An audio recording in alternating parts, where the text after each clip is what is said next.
Good afternoon, everyone.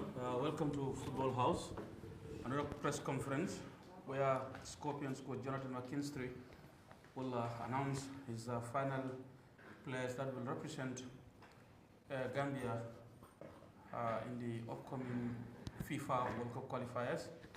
It's going to be a very short one. I can see already that only a handful turn up this time compared to previous ones because the other day at the iftar, I think we the journalists fired all our shots. So just without much ado, it's going to be 30 minutes maximum. Coach, the bat is to you. Yeah, welcome everyone.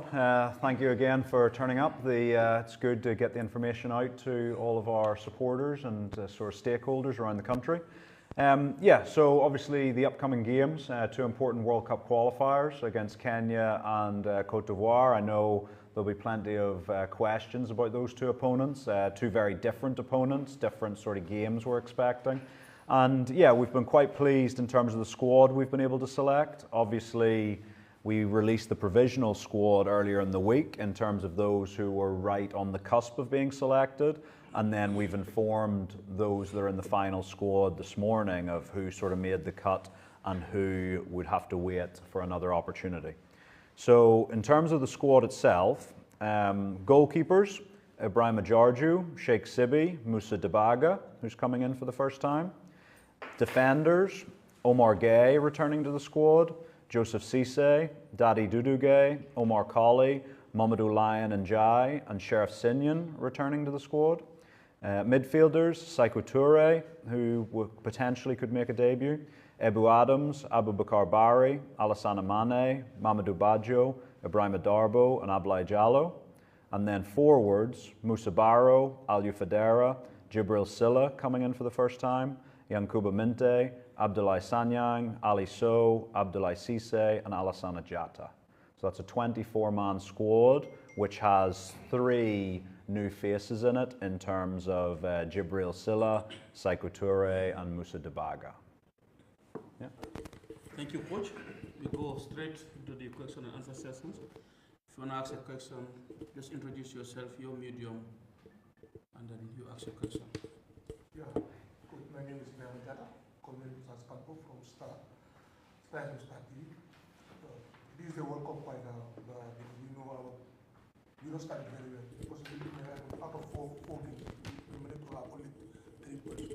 So how are you going to approach these 2 games against Kenya and Africa to boost the confidence?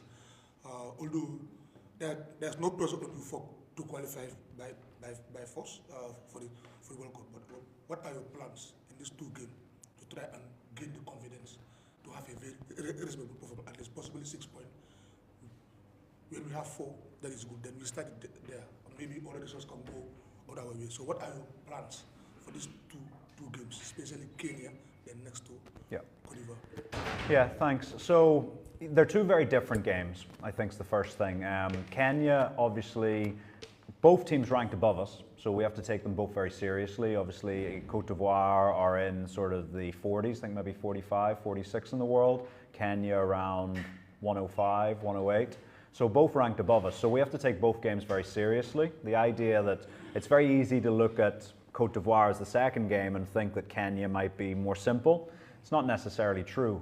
Both will be big opponents for us, but equally both present very different challenges. You know, Cote d'Ivoire, their home record in competitive competition is quite remarkable.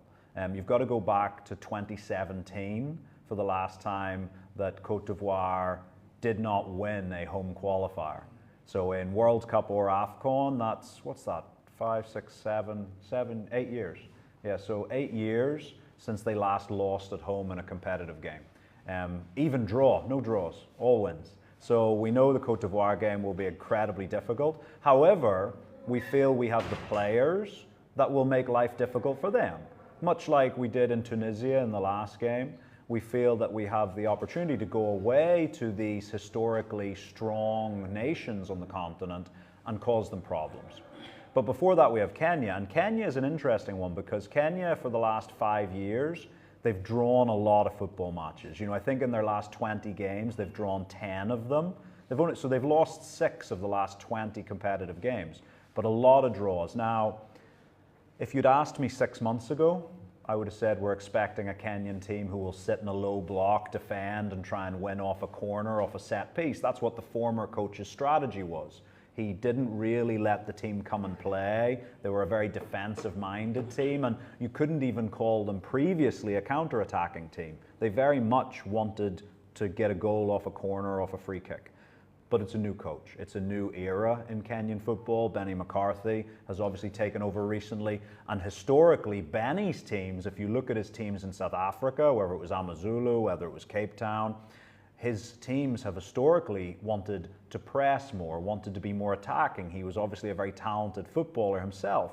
Most recently was the strikers coach at Manchester United. So he has a very attacking, forward-thinking mentality of the game. But he only has 2 or 3 days with his new players. So again, how much of that can be impacted in a short period of time? But equally, when I came in a year ago, in the first camp, we saw attacking football very quickly. And so again, if you approach the camp right, you can make that switch very quickly. So there's a little bit of the unknown going into the Kenya game, but ultimately, you know, I think if anyone knows the Kenyan players, I do, from the last few years. But equally, just knowing players doesn't mean I know what the game plan's going to be. So we've got to be ready to go and take them on, and we've got to be at our very best. And if we are, I'm confident we can get results. But make no doubt about it, they're 2 very difficult games.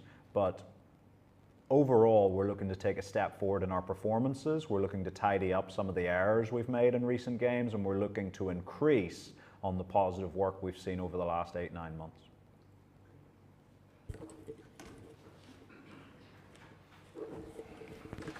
Good afternoon, Mr. McKinstry. I am Mohamed Ba, the sport journalist of Kora FM Radio. I want to ask you this question. Why do you decide to call in these 3 new players that you just mentioned in your introduction? Why do you bring them on board? Thank you. Yeah. So ultimately, it's about consistency of performance.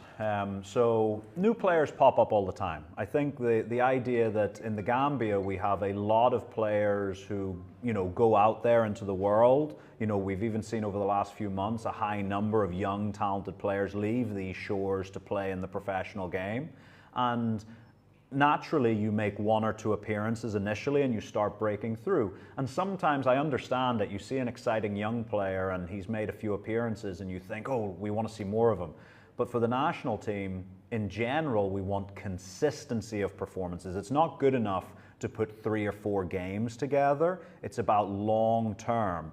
And for the 3 you look at in particular, Musa Dibaga in goals, obviously grew up in Spain, Spanish born to Gambian parents, signed his first professional contract in the summer with Inverness Caledonian Thistle in Scotland, and has been their #1 goalkeeper all year. So he's maybe put in 23, 24 consecutive appearances, has got man of the match in a number of appearances, big performances, saved a few penalties over the year. And we've done a deep assessment, the goalkeeping department as well, and we really like what we see of him. But again, it's not a case of 3 or 4 games. He's been the #1 goalkeeper since August for his team. So, and at a good level. So we like that. Sekou Toure, obviously someone I think a lot of Gambians will know about, has had some injury problems in his early part of his career, but this season he's really had consistent form. You know, ever since he's got into the team around September time, he has been a regular. He started about 90% of the games for Grenoble in central midfield. He's also a flexible player in that if you needed him to drop into the defensive line, he can also do that. So we like that.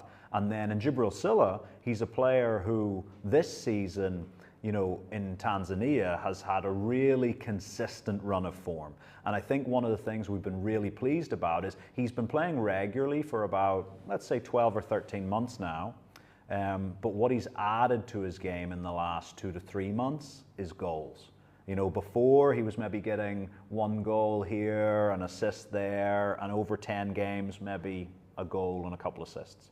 Whereas now, you're seeing every game almost, he's getting an assist, he's getting a goal, he's having big contributions. So again, we saw him early, but then it was okay. Can you maintain that level? Can you maintain your place in the starting lineup over 20 games, over 30 games? And when you can do that, it really is a signal to be, hey, I'm actually ready to step up, because that's what it is. When you come to the international level, it is stepping up, and you need to be ready for that. So that's the reason generally for all players who get a chance, but in particular for those three.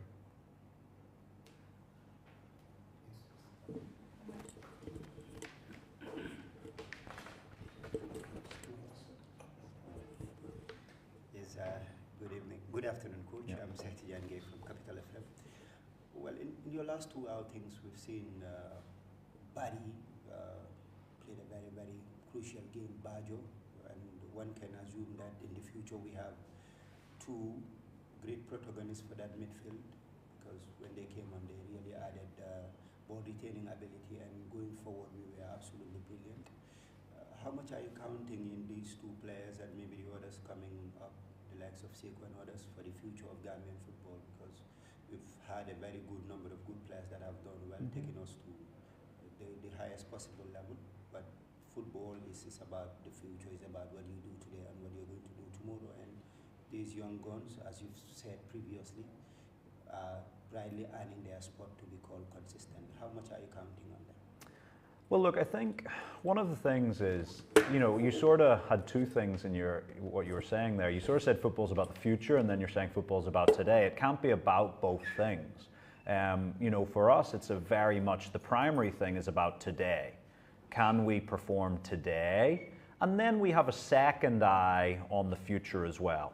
Now, does that mean that all young players have to wait their turn? No, because some young players are ready today. But other young players, just because one young player is ready today does not mean another young player is ready today. He might need a little bit of time to grow and mature into the team. You obviously name-checked Bajo and Abubakar Bari directly. We were really pleased with them in the last camps. Like, we've been pleased with them since the beginning. You know, Abubakar was a player we wanted to maybe get involved earlier than we did, but those discussions about when he and his sort of management around him felt was the right time to come into the national team took a little bit of time. But when we finally got that agreement, he was really proud, and his performances in the November camp were really good. Bajo's someone who's been around the national team camp for basically since I first arrived. And again, really talented, and he stepped into the team and did well. But I also want to caution this, is that let's not take one performance against Tunisia and say that is what a player will always be. The nature of football, and especially the nature of young players, is they will have games that are a 5 out of 10, a 6 out of 10 performance. And we can't jump on them and be so critical of them when that happens, because it happens to every young player. David Beckham, Ronaldinho, you know, whoever you want to name, they had good games, they had less good games. And so Bari and Bajo, very promising for the future, very promising for today. But also, I think we're very fortunate. You look at the midfield we've selected in this camp. The two you've named, plus Alassane Mane, just recently moved to the Scottish Premier League, plus Sekou Touré playing every week, plus Ibu Adams, captain at Derby County, plus Ibrahima Darboe, man of the match last week for Frosinone, Ablai Jallow, who can obviously play in the midfield, big impact for Metz. We can only pick 2 or 3 of them, you know, but that's a nice problem to have.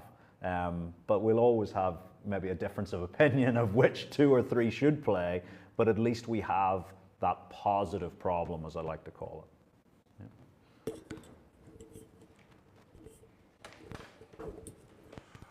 Coach, good afternoon. My name is Mogudu Gajaga. I work at QTV as the sports reporter and presenter as well. I want to talk about the captain, Omar Colley.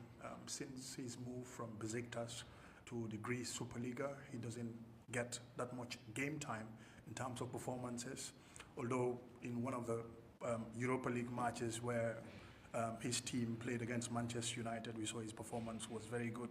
But since then, he didn't have that much game time.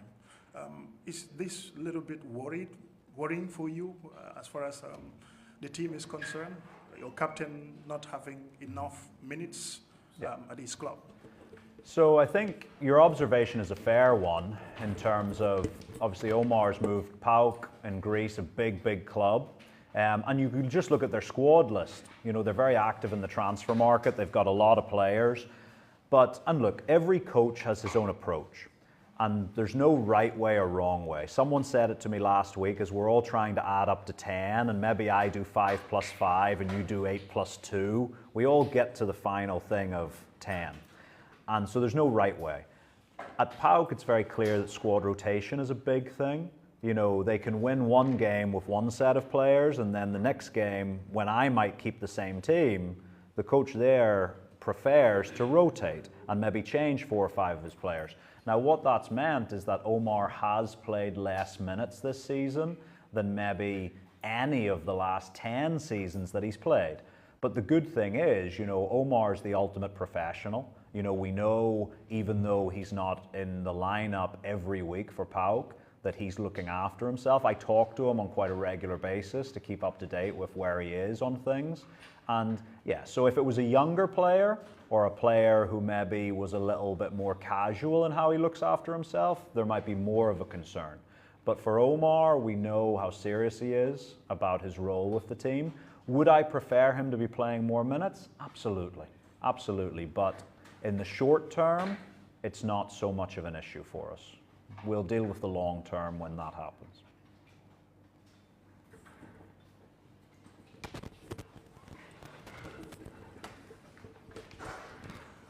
Your next 2 games against Kenya and Cote d'Ivoire, 2 distinct teams in terms of the way they play. At your level, how are you going to approach both teams in terms of playing against them? I know since you came to the Gambia national team, your philosophy is to keep the ball, attack as much as possible, also factoring that you have to defend very well. In the last AFCON qualifiers, your team I think scored 6 and conceded 6, goal difference 0. Can something change in terms of your defense and also your attack, considering the 2 opposition that you're facing? Yeah, I think it's interesting, there's different layers to sort of analyze things. Obviously, in the last 2 AFCON qualification campaigns, the goal difference has been 0. Because the previous one, it was also 0. It was 7 for, 7 against. And so that's been common for the Gambia in recent years. One of the things that was very positive of the last campaign was actually our expected goals was triple the previous campaign, and our expected goals against was almost half of the previous campaign. So in terms of chances created and chances given up, we've improved significantly across the last 2 years. But now it's about just that quality in the final moments. You know, can we make sure that those expected goals turn into real goals? Because ultimately that's all that matters, isn't it? You know, how many times it actually goes in the back of the net. So yeah, it's about being a little bit cleaner. We're going to continue on the path we've been playing because we've seen great positive improvements and the guys are really enjoying it. But we are going to take the next step in that evolution. I always say, you know, football and changing a team's philosophy and identity, it's not a light switch. You don't do it in one day. It's more like reading a book. You start with chapter 1, you work through chapter 2, chapter 10 to chapter 20. Last year, the first 8 months, we were in the introduction and the players were understanding about how we want them to play, you know, the mentality of it, some of the small details. Now we're moving into the main part of the book where you're going to see 1 or 2 new changes. Like, I'm not going to tell you what they are because I'm not going to flag them up to anybody, but you will see something in these games where you'll go, okay, that's different. And I think, but it was always the plan. It was the plan from day 1, but you couldn't do it on day 1 because it would have been too much. So you have to take 1 chapter at a time. So, and in terms of these 2 games, 2 very different opponents, but we have very clear game plans for both of them. And I think we can play in both ways. I think you saw even against Tunisia where maybe we had less of the ball, we still created some really good chances and ultimately won the game. Against Morocco, against Tunisia in the first game, even though we lost the game, again, we created really good chances. So yeah, I think both games are going to be good. And I think, look, there's no reason we can't take 6 points from the games. It's going to be really difficult. 6 points is not easy. We've talked about Ivory Coast's record already, but if we play to our best, we can match any team on the continent, and so we're looking forward to these games. Please, Coach, I would like to talk about looking at the level of performance of Gambian players of recent, particularly for the past one season. We've seen them scoring goals extremely well. The likes of Yankuba Minte, Alassana, Mane, Ibu Adams. These are players who are doing fantastically well in their respective clubs. But it has been a problem that whenever these players come for the national team, they find it difficult to deliver. What will you do in your capacity to make sure that these players, when they are playing for their national team, they perform? Well, first of all, I would suggest they have been performing, because we've seen some really good performances from the team over the last few months, and the data and the information we collect would back that up. Obviously, we've been a little bit not as clinical as we'd like to be in certain moments. But the other thing you've got to remember is the key thing about international football is the simplification of it. International football is a simpler version of the game. If you can, the only time you've ever seen an international team play truly expansive football in recent years have been the national teams where the majority of their players come from the same club. So you've seen, for example, Spain in the past. You've seen even Spain again this year. You've seen Germany in the past. But those national teams, the reason they've been able to play the way they have has been because, for Spain, all of the starting lineup play for Barcelona and Real Madrid. For Germany, during their golden period, they were all at Bayern Munich. And so the players are training together every day and then come to the national team. And so they can maintain that high complexity of play. But then you come for us. We're playing Kenya on Thursday. Players are playing right up until Sunday. So we will have a good amount of our players together on Monday for training on Monday, but the first time we will have everyone together for a training session is Tuesday. And so we have 2 training sessions. And I think everyone in football knows on the Friday, or on the day before the game, Wednesday, the training session is shorter. So you've got 1.5 training sessions with everybody together, and they haven't seen each other for 5 months. So it's about getting that collective rhythm going as quickly as possible, but it's very rare to get it to 100% because your time is not long enough. We try our best, we send out the information beforehand so the players aren't surprised when they get to camp what they're working on, what's expected of them. But we also have to make sure that we keep it as simple as possible and that the players understand they should keep it as simple as possible, because otherwise, 2 days is not enough time in any industry to really get on the same wavelength as your teammates. So we do our best and the players do their best.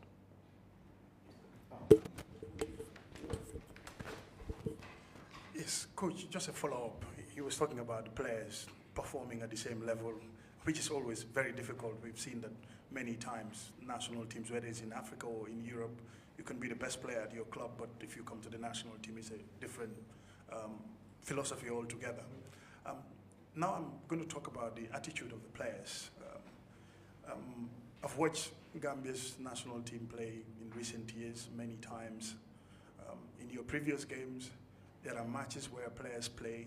You see a player loses the ball, and in modern football, you track back to fight for your teammates because you attack collectively and defend collectively as well.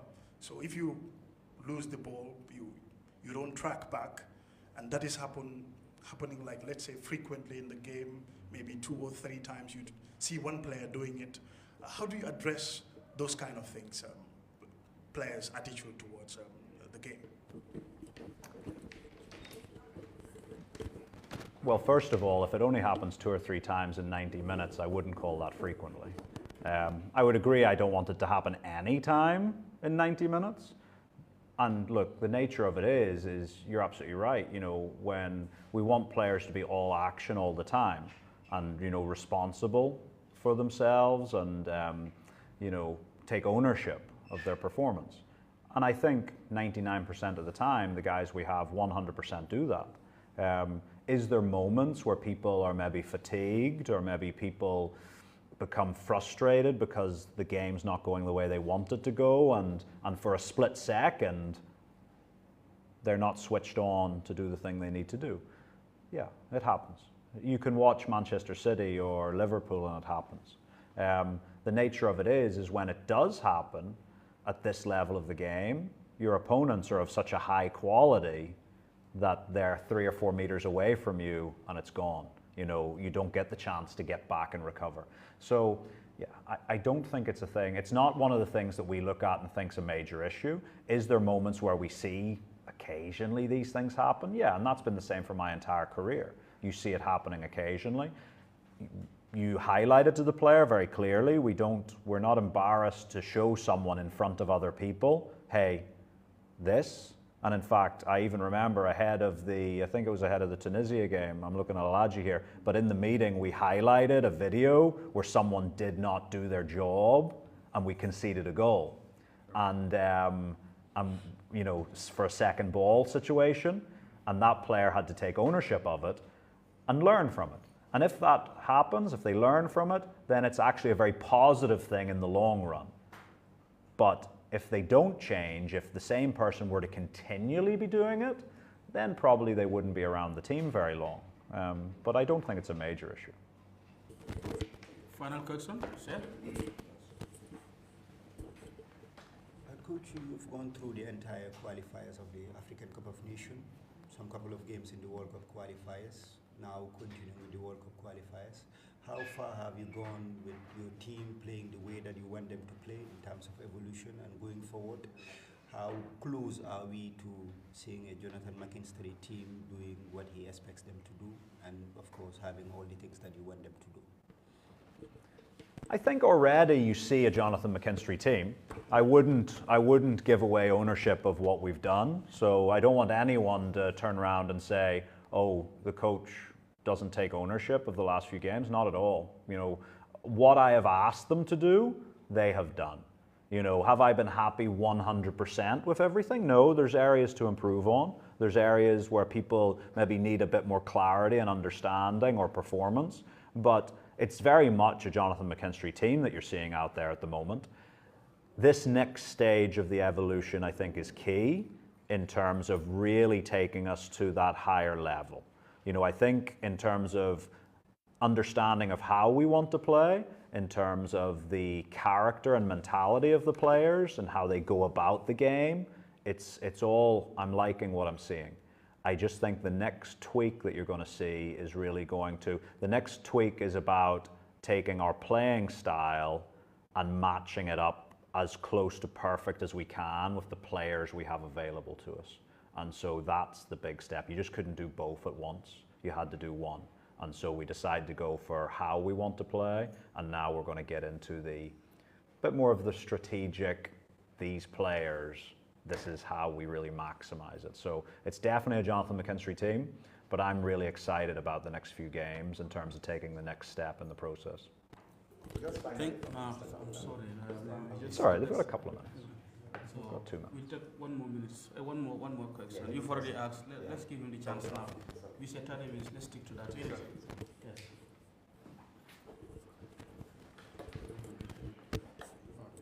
All right. Greetings to everyone, especially to Coach Ramadan Mubarak. We can say congrats to Alaji Sar for the Chan team qualification. Now you're going to face Algeria possibly on May 3rd and 10 for the first and second legs to make a Chan qualification prop. Congrats to you, Mr. Sar. Yeah, Coach, the game against Tunisia, it was well watched, especially by myself, seeing in goal Ibrahim Jaju, Mamadou, Leon Jai on right, left Omar Kori.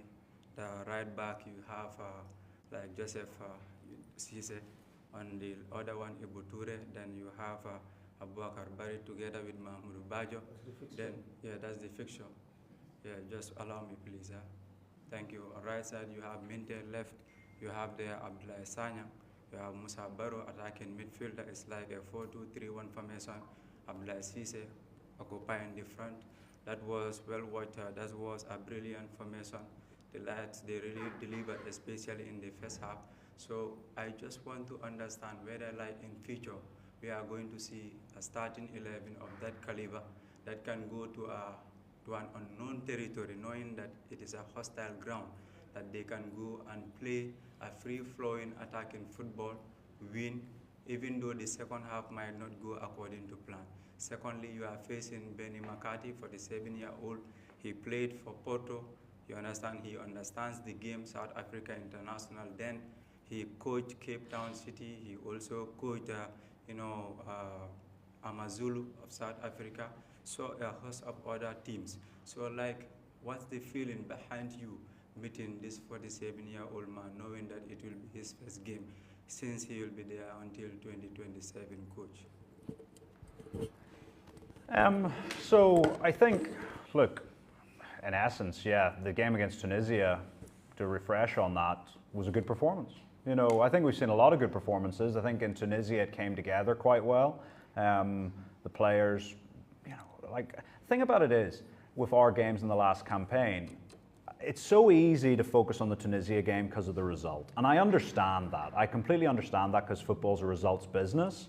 But there were other performances that were equally as good as the Tunisia game where we didn't get the win. You know, and when you look at it and go, you know, for example, the game against, the previous game against Comoros that we actually lost 2-1, statistically, the XG on that had us winning 4-1.